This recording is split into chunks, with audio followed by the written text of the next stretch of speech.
아침 말씀.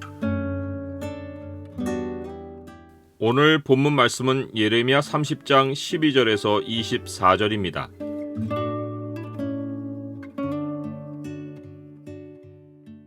오늘 본문을 약속의 창으로 보면 하나님이 건축하실 영원한 나라의 청사진이 보입니다. 약속의 창을 보여주는 구절은 30장 18절입니다. 여호와께서 말씀하시니라. 보라, 내가 야곱 장막의 포로들을 돌아오게 할 것이고 그 거처들의 사랑을 베풀 것이라. 성읍은 그 폐허가 된 언덕 위에 건축될 것이요 그 보루는 규정에 따라 사람이 살게 되리라. 하나님은 회복을 약속해 주시는 가운데 자기 백성의 현재를 진단하십니다. 여호와께서 이와 같이 말씀하시니라. 네 상처는 고칠 수 없고 네 부상은 중하도다. 이것이 바벨론의 포로로 사로잡혀간 유다 백성의 현 주소입니다. 하나님이 그들의 현 주소를 언급하셔야 했던 이유는 그들이 미래의 회복에 마음을 둘 여유가 없고 현재 상처에 매달려 있었기 때문입니다. 너는 어찌하여 내 상처 때문에 부르짖느냐? 부르짖느냐는 기도한다는 뜻이 아닙니다.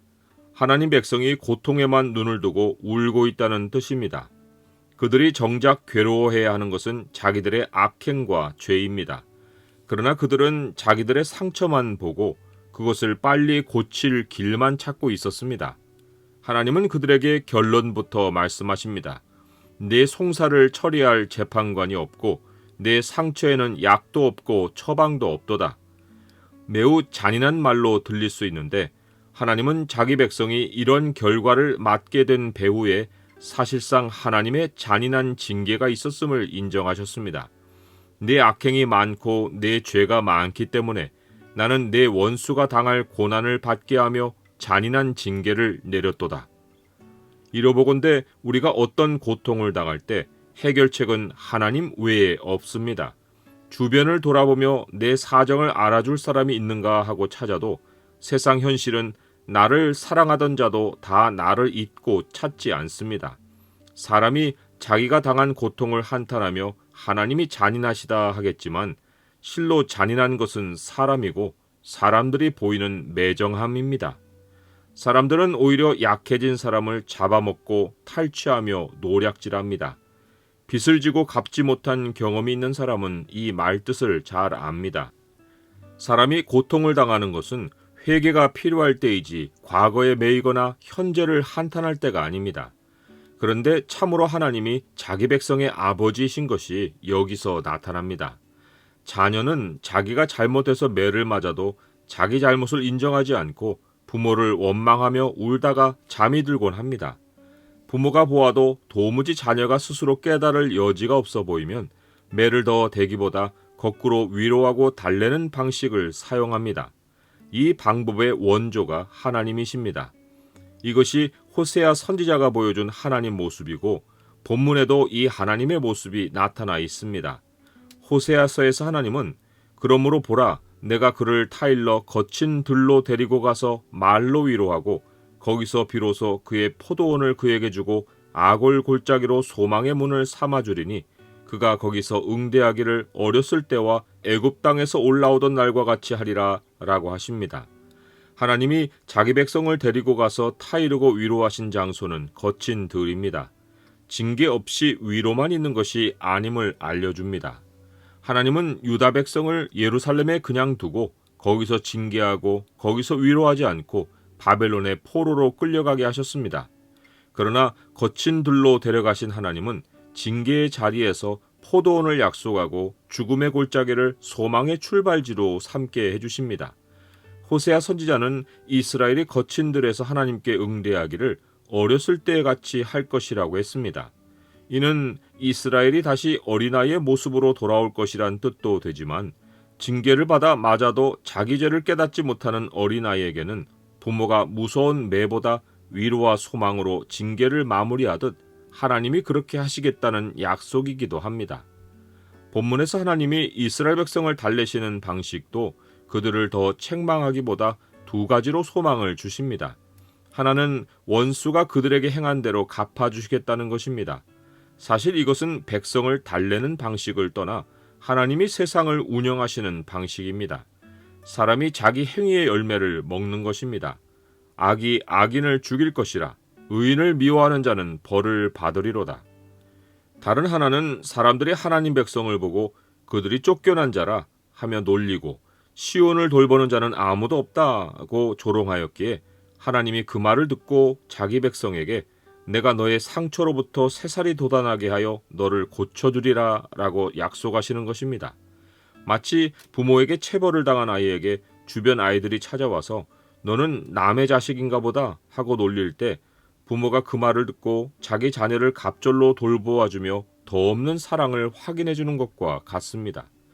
아무도 하나님 백성의 울음을 달래주지 않을 때 하나님이 다가와 사랑하는 자가 되겠다고 약속하십니다. 살이 헐어 쓰리고 아플 때 하나님이 의사가 되어 약을 발라 고쳐주시겠다고 약속하십니다. 그제야 하나님 백성은 과거에서 마음을 떼고 현재에서 마음이 풀려 눈물을 훔치고 하나님을 향해 소망을 가집니다. 하나님은 그들에게 상처 치유만 아니라 그 이상으로 멋진 청사진을 제시하십니다. 보라, 내가 야곱 장막의 포로들을 돌아오게 할 것이고 그 거처들의 사랑을 베풀 것이라. 성읍은 그 폐허가 된 언덕 위에 건축될 것이요 그 보루는 규정에 따라 사람이 살게 되리라. 이것은 신약이 말하는 새 예루살렘의 청사진입니다. 그리스도인은 이 새 예루살렘을 교회에서 미리 경험하고 그곳에 갑니다. 그래서 히브리서 기자는 새 예루살렘에 가는 것을 완료형 시제로 서술했습니다. 너희가 이른 곳은 시온산과 살아계신 하나님의 도성인 하늘의 예루살렘과 천만 천사와 하늘에 기록된 장자들의 모임과 교회와 만민의 심판자이신 하나님과 및 온전하게 된 의인의 영들과 새 언약의 중보자이신 예수와 및 아벨의 피보다 더 나은 것을 말하는 뿌린 피니라. 하나님이 자기 백성이 장막 생활을 끝내고 언덕 위에 건축될 성에서 살 때 약속해 주신 세 가지가 있습니다. 감사하며 즐거워하는 소리와 수가 줄어들지 않는 번성과 비천해지지 않는 존귀입니다. 땅의 교회가 누리는 축복도 기쁨과 번성과 존귀이고 교회를 이루는 성도 한 사람 한 사람이 누리는 일상의 복도 감사하는 기쁨과 줄지 않는 공급과 하나님이 높이시는 존귀입니다. 여기에 더하여 하나님은 외부에 압박하는 사람을 벌하여 교회를 흔들지 못하게 하십니다. 영원한 하나님 나라에서도 모든 악인은 둘째 사망을 당해 우리에게서 영원히 떠납니다. 하나님이 보이신 미래 청사진의 피날레는 우리 가운데서 나올 영도자입니다. 곧 우리 주 예수 그리스도이십니다.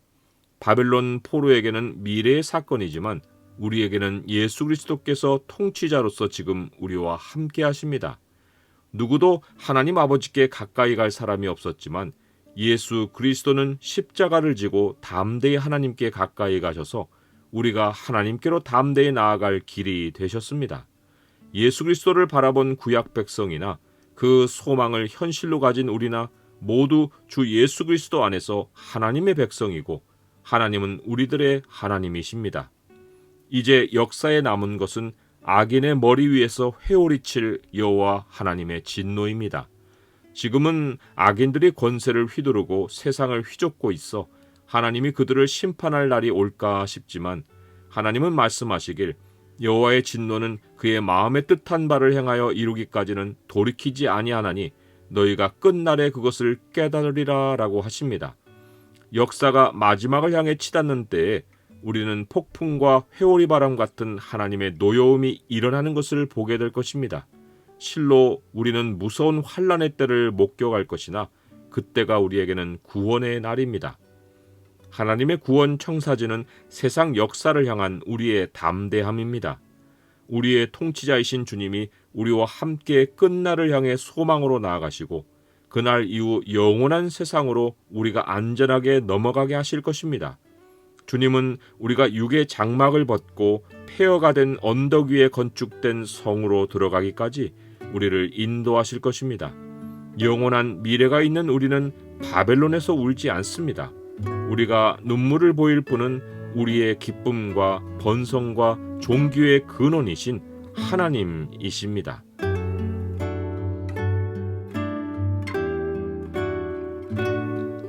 주님, 제 눈을 들어 끝날과 그 이후를 바라보게 하옵소서. 어제의 괴로움과 오늘의 상처에 주목하지 않고 주의 백성의 통치자이신 주님을 바라보게 하옵소서. 영원한 미래의 희락의 성에서 살 소망을 갖고 오늘을 이기게 하옵소서. 예수 그리스도의 이름으로 기도드립니다. 아멘.